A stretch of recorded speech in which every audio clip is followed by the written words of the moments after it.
Na videoaula de hoje, nós vamos aprender sobre as estruturas anatômicas envolvidas em casos de engasgamento. O engasgamento é uma situação aguda que leva a vítima a um quadro de asfixia. Asfixia é a falta de ventilação.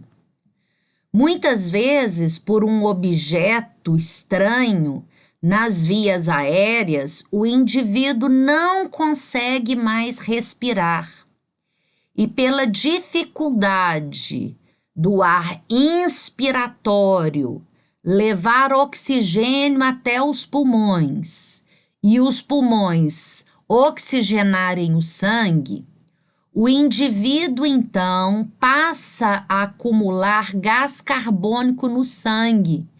E aí, aquela cor avermelhada do sangue oxigenado passa a ser substituído pelo tom azulado, acinzentado do sangue rico em gás carbônico. É por isso que as vítimas de engasgamento por asfixia, elas vão ficando arroxeadas. E esse sinal, muitas vezes presente nas vítimas de engasgamento, de levar a mão até a garganta, mostra a região onde está o problema. Então, quando a gente vem aqui na região do pescoço, identificar as estruturas do sistema respiratórios presente nessa região, nós encontramos aqui a faringe. A faringe é um órgão que faz parte tanto ao sistema respiratório, quando através dela o ar segue na direção dos pulmões, como também é um órgão que faz parte do sistema digestório, porque o bolo alimentar, por meio da faringe, segue na direção dos órgãos do sistema digestório. Então, o fato da faringe atender a dois sistemas e ter um mecanismo muito delicado de fazer com que o ar siga na direção anterior do pescoço, para seguir na direção dos pulmões, e que o bolo alimentar siga na parte posterior, indo para os órgãos do sistema digestório. Esse mecanismo tão delicado de uma estrutura que é a epiglote, quando, por algum motivo, falha, o bolo alimentar que deveria ir para trás, se ele segue nesse caminho anterior aqui, olha, ele acaba obstruindo a passagem do ar, porque as vias respiratórias, à medida que seguem na direção dos pulmões, elas vão bifurcando e a cada bifurcação, o diâmetro do novo ramo é menor do que o ramo de origem, o que significa que o objeto que foi aspirado, em algum momento desse trajeto, vai ter diâmetro igual ao da via respiratória, obstruindo por completo a passagem de ar. E se a ventilação não acontece, o indivíduo, por baixa oxigenação e por aumento do CO2 no sangue, entra num quadro muito grave de asfixia. Então, nós estamos vendo aqui que o grande problema nos quadros de engasgamento está relacionado a essa estrutura anatômica que se chama faringe. A faringe, então, localizada bem atrás da língua. Ela tem uma parte que comunica com o sistema respiratório, que é esse ramo anterior aqui, e uma outra parte que só tem um pedacinho dela aqui, olha, mas mostrando que é a parte posterior, é a parte da faringe, que tem comunicação com as estruturas com os órgãos do sistema digestório. Veja aqui, olha. Nessa imagem aqui, nós estamos vendo a faringe só com o ramo posterior, porque todos os órgãos representados aqui fazem parte do sistema digestório. Então, quando o indivíduo, né, tem a via respiratória obstruída, o que o socorrista tem que fazer é produzir uma expiração forçada, seja na criança, seja no adulto. A única forma de tirar esse objeto da via respiratória é provocando um fluxo expiratório de grande pressão, exatamente para que o objeto da via respiratória seja eliminado, né? Tenha um trajeto ascendente na direção da boca. Então, olha essa imagem aqui, como é uma imagem fácil de entender.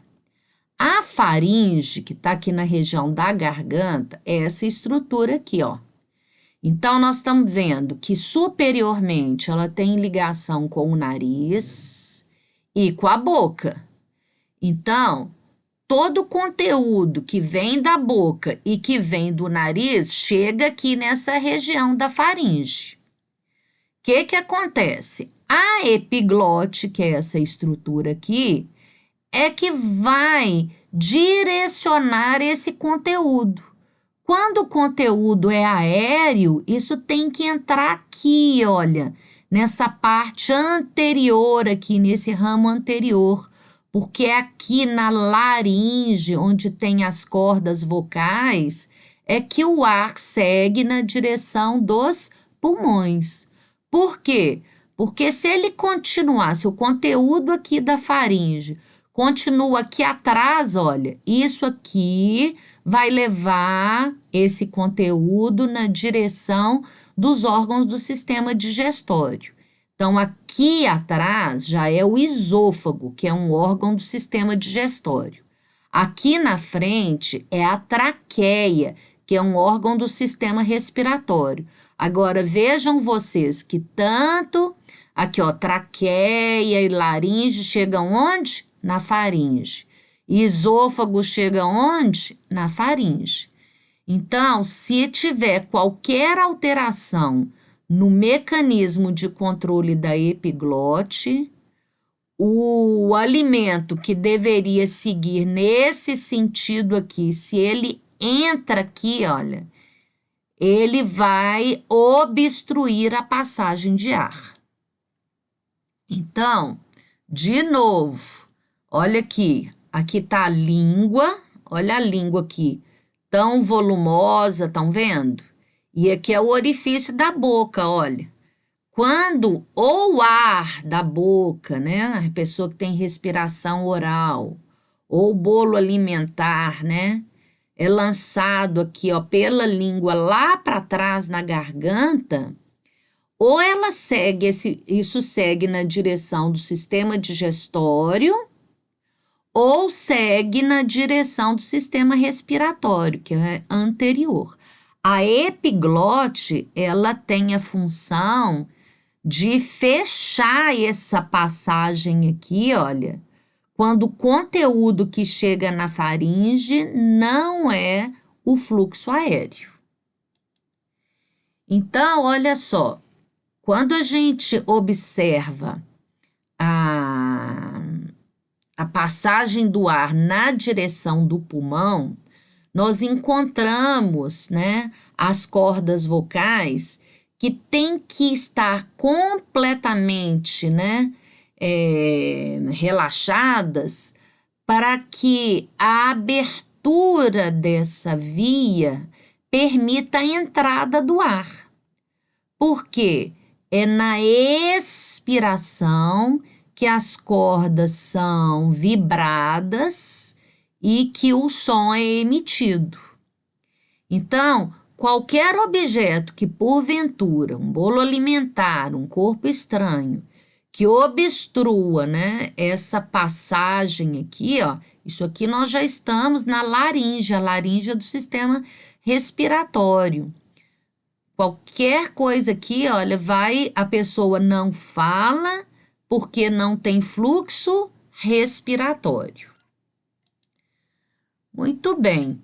O que significa que se o objeto que veio da faringe, ao invés de descer para o esôfago, veio aqui na direção do sistema respiratório, é só mesmo um fluxo expiratório de grande pressão é que vai empurrar esse objeto para cima, trazendo ele de novo para onde? Para a faringe.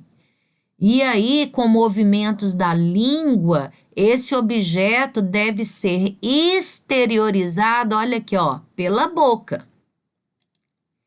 Então, quando a gente vê esse último slide aqui, olha, em que essa imagem verde representa um bolo alimentar ou um corpo estranho, significa que se ele cair aqui e ao invés de ir para o esôfago, ele entrar na via respiratória, porque a epiglote não fechou essa janela aqui, ó, o indivíduo vai entrar num quadro de engasgamento. E aí, para tirar esse indivíduo desse quadro de asfixia, e isso tem que ser feito com a maior velocidade possível, né? E com a maior eficiência, o que o socorrista tem que fazer? Provocar uma pressão bem abaixo do diafragma, forçando um fluxo expiratório, que a hora que vier esse fluxo ascendente aqui, ó, ele vai mobilizar o corpo estranho e aí esse objeto vai ser expelido.